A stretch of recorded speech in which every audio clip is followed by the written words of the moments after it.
Now, your 15 First Alert Super 7-Day Breakout. All right, let's take a look at the severe thunderstorm threat for today. It's a pretty low threat level of 1, only isolated. And if we do get any, there's a pretty good chance those are going to be occurring overnight. So you may want to flip on that weather radio before you go to bed.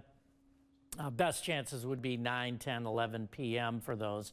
63 degrees, the high today. Looks dry through the better part of the day, turning pretty breezy during the afternoon with sustained winds up to 20 and gusts around 30 miles per hour, but a high of 63, so above average.